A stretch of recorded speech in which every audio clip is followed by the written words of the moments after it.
moving further. So now we have some interesting topics: image blurring, smoothing.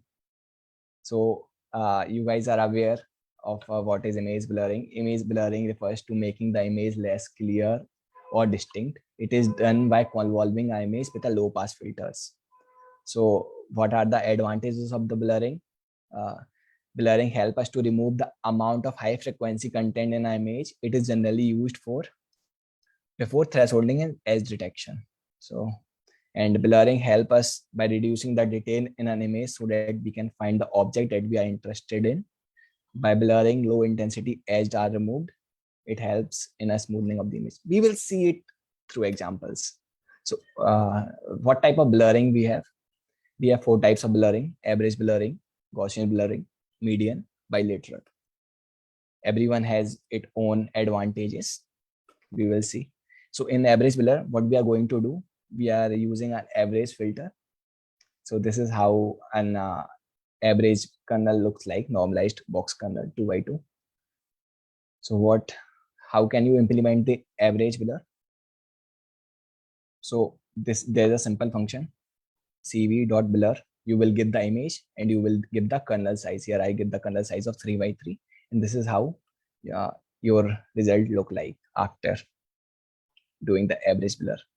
So what we are basically doing, suppose you wanted to reassign this pixel because you wanted to blur it. So what you are doing in the simple average blurring, that you take the kernel size. Suppose you are taking the kernel size of 2 into 2, so 4 into 4. So here we have 4 pixels. So these are the 4 values in a matrix we have. So what we will do, we will take the average of all and replace the first one by the average of all the 4. We will do it in our next iteration. This is the 4. So what we will do, we will replace this using the average of all the 4 pixels. So this is how the image will be get blurred. Okay. So this is if you increase the kernel size, the blurring will be more, and if you don't use, it will be less. So yeah, you can see the kernel size here we use is 3x3, and here we use is 6x6. So it's very easy to apply a average blurring method. It's just a one word function. Now Gaussian blurring, we have advantages of Gaussian blurring. Gaussian kernel is in this, a Gaussian kernel is used. It is highly effective to remove Gaussian noise in an image. Guys, Gaussian noise is the noise which can generate while we do resizing. So in our first case, we do the resizing of the image. So you can see that we get a lot of noise. So we can use the Gaussian blurring to remove that noise. So that's why we generally used in a pre-processing stage in our machine learning or deep learning model. So if you will see any model of someone who has experience in a deep learning, so basically they use the Gaussian blurring before in their pre-processing stage, so to get rid of the Gaussian noise. Okay, I can see this one. Sir, why we have to blur our image before denoising? Basically, it's the way to denoise the image. Vivo 1970. This is how we denoise the image, because suppose we will see it using the examples we have, and you will get the better intuition. So for the Gaussian blurring, we have this function. We have to give input image. We have to specify the kernel size. We have to specify the standard deviation also. But if you will specify 0, then it will automatically calculate it using the kernel size. So moving forward, this is how we can apply a Gaussian blurring. I use a 3x3 filter. So this is the input image. This is the Gaussian. This is how a Gaussian blurring looks like. And this is a Gaussian blurring looks like if you use a kernel of 5x5. We will see their advantages also, how they reduce the noise also. So don't worry about it. So this is the real image, guys. Okay. So suppose I added some real image. I added some Gaussian noise in it. So this is how a Gaussian noise looks like. So after applying it to a through a Gaussian blurring, you will get this result. Although you can see these both results are not same. Here you can observe some noise as well, but it is far better than this if you compare both of these. So that's why we use the Gaussian blurring. Resizing, that's the point. Resizing of an image added some Gaussian noise in it. That's why we use Gaussian blurring into the processing stage. That's a very important point of an asked in an interview also. So now we have another blurring method, median blurring. Guys, understand median blurring is a non-linear digital filtering techniques, while the Gaussian and the simple is a linear. Here we are going to use a non-linear filter, and this is highly effective. The median blur is highly effective to reduce the salt and pepper noise. We will see what the salt and pepper noise. So this is same how we can implement the median blurring. We will specify median blur, give a function. We will specify the image and we will give the kernel size. Here we only specified the single value. Here we have to give the dimension 3x3. So that's the difference. So this is the image with a salt and pepper noise. So if you apply a Gaussian blurring, this is how a result look like. Here you can see the kernel size is 3x3.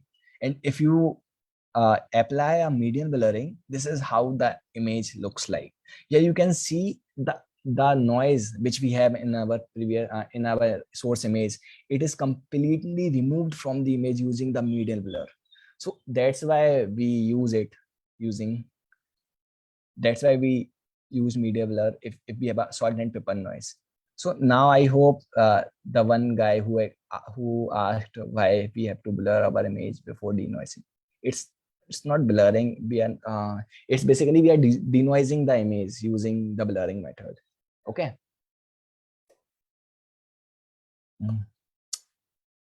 Okay. Comparison between the median and Gaussian blurring method. So I will change the slide, guys. We have a good comparison. Can you see the window, guys?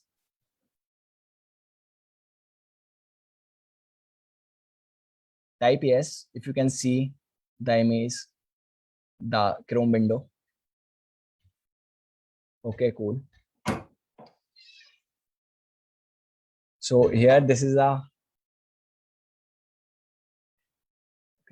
Gaussian noise, and this is a salt and pepper noise in an image.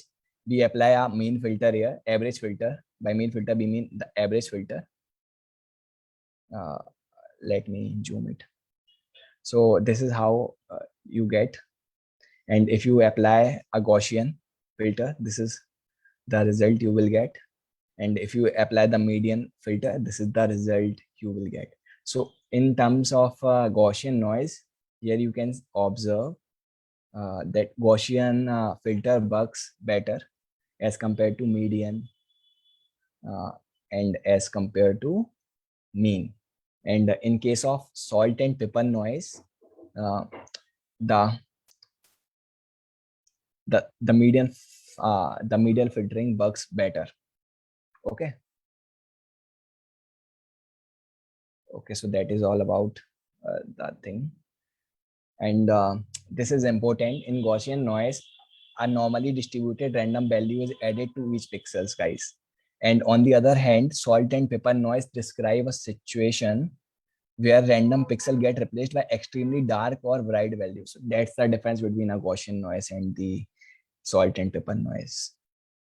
Here, the noise in present in each and every pixels, but here the noise is not present in each and every pixel, but there are some random value we put on random pixels we put on the image. So we will move to our slide. So this is all about Gaussian blurring. Now we have one Gaussian blurring and median blurring. Now we have one of the most important filter, bilateral filter.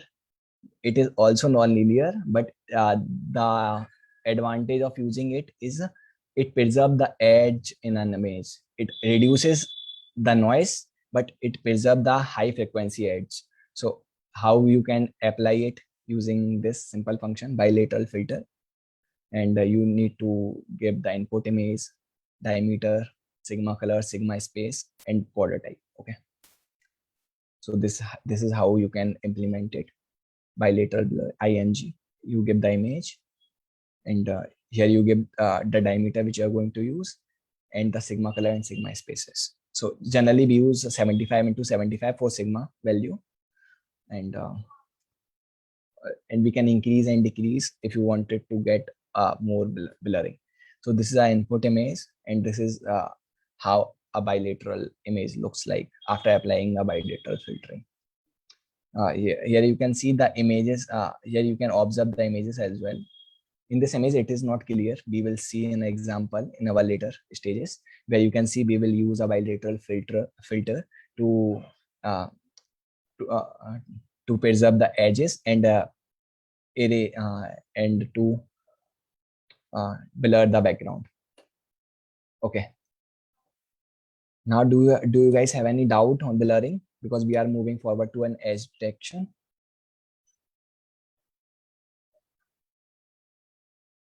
Type yes and no.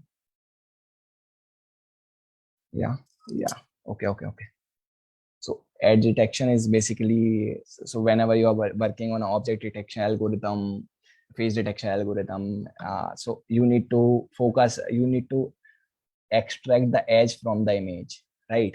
So how will you do that? So that's that. So we have a very famous technique, algorithm in OpenCV, which is called as a Canny edge detection. It is one of the popular edge detection algorithm available in OpenCV. It works with the stages. First, we reduces the noise. Second, we calculated the intensity gradient of the image. Third, we use a non-max suppression, and fourth, we will use a hysteresis thresholding. So what is basically do? So noise reduction, we use the Gaussian blurring, and then the noise reduction is basically this image is then processed with a Sobel filter. Guys, remember this term. This is often asked in an interview. What is Sobel filter? So Sobel filter is basically a filter uh, which is used to detect an edge on an image. So how it will do it? It is basically based on the gradient of each pixel. So we calculated the gradient, and as per the gradients, we get the edges. So the Sobel, okay.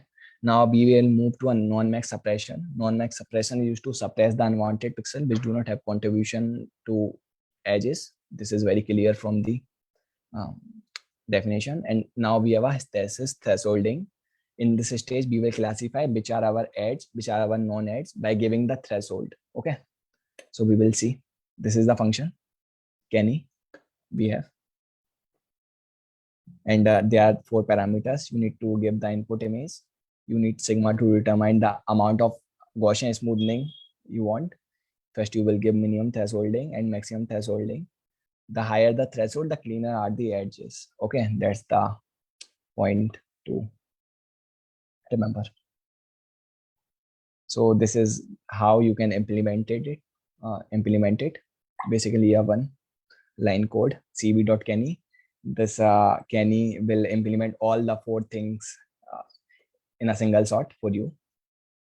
So this is the image, and this is how an image looks like after a Canny edge detection. We use a lower threshold of 100 and 200.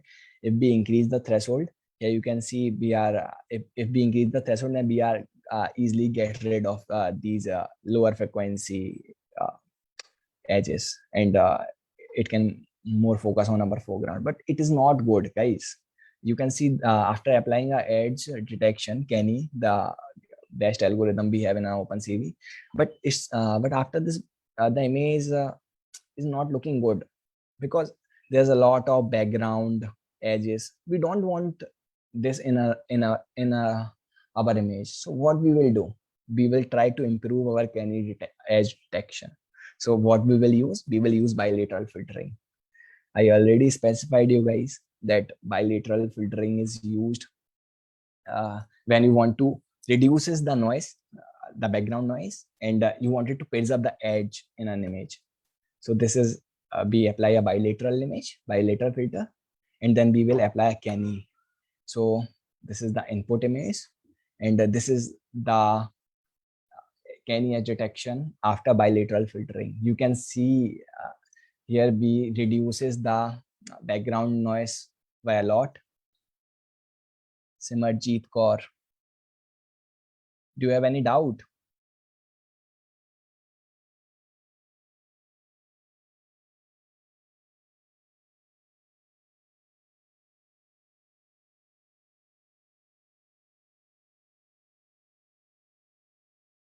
Okay, Simarjeet, please do not annotate on the screen because it is bothering me. Okay.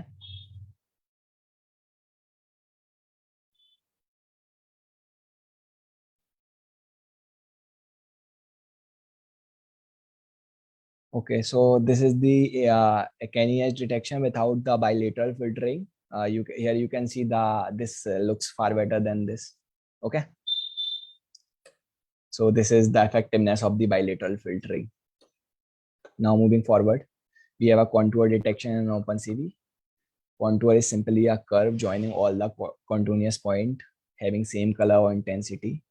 The contour are useful tool for shape analysis and object detection and recognition. So that's the important point here. And the second most important point is the contour detection is applied after the Kenny edge filter. So we will use a fine contour method to find the contours and draw contours method to draw the contour. So basically we get the image, we apply a Gaussian blurring. As I say, we used it in our pre-processing stage. After this, we will apply a Kenny. Although Kenny also apply a Gaussian blurring in its